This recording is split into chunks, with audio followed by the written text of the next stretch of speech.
Hello everyone, welcome back to my channel Mystery Tech Masters.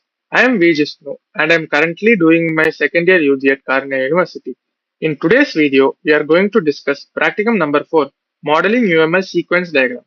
A sequence diagram is a UML behavioral diagram that represents the interaction between objects in a system according to the time order of messages. The main purpose of a sequence diagram is to show the logical sequence of activities taking place in a system. A sequence diagram contains objects or participants, lifelines, activation bars, and messages. So this is the practicum setup or circuit diagram. So the resources required are a basic laptop with the requirements and a software development kit such as SAR UML or Visual Paradigm. The objects are generally shown at the top and a downward vertical line represents the lifeline of each object. Messages are represented using arrows between lifelines showing how the objects communicate with each other. There are different types of messages including synchronous messages, asynchronous messages, return messages, and response messages. For this practicum, we created a sequence diagram for the premium online bookstore with a gacha reward system. The first step was to study the complete bookstore purchase workflow. This included customer login, book searching, filtering, adding books to the shopping cart, checkout, payment, order, confirmation, and reward allocation. We then identified the major participants involved in the process. So the actual resources used were a Windows 10 11 laptop with the required specification and Visual Paradigm.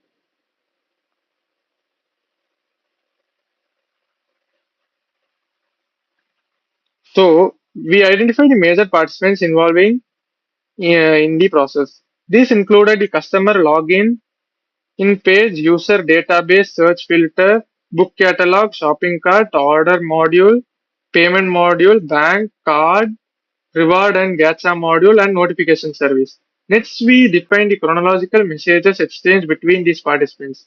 Lifelines were created for each participant, and activation bars were used to represent the time during which a participant was actively performing a task.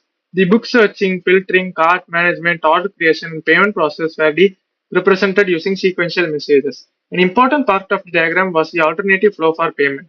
The diagram represents both successful and failed payment scenarios. After a successful payment, the database updates the order status and reduces the availability in book inventory. The reward and gacha module then allocates reward points to the customer. When the customer has sufficient reward points, the gacha system allows a spin and reveals only the rarity of the mystery plushie. The actual plushie remains a mystery until delivery. Finally, the notification service provides order confirmation and plushie shipment information to the customer.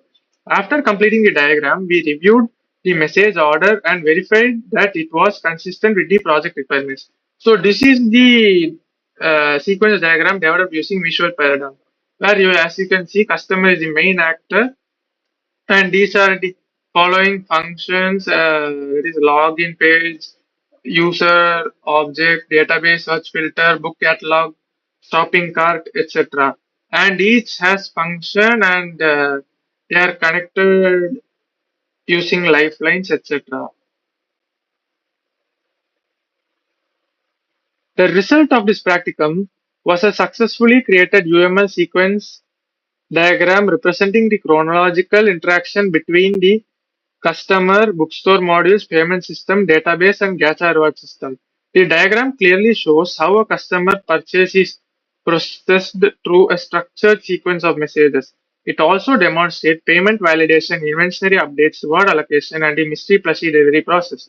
From this practicum, we learned how to identify participants, create lifelines, represent messages, establish the order of interactions, and last but not least, model alternative flows. To conclude, the UML sequence diagram successfully represents the behavioral aspects of the premium online bookstore system and provides a clear understanding of how different objects interact over time.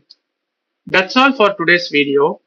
Thanks for watching. Hope the video was useful. Subscribe.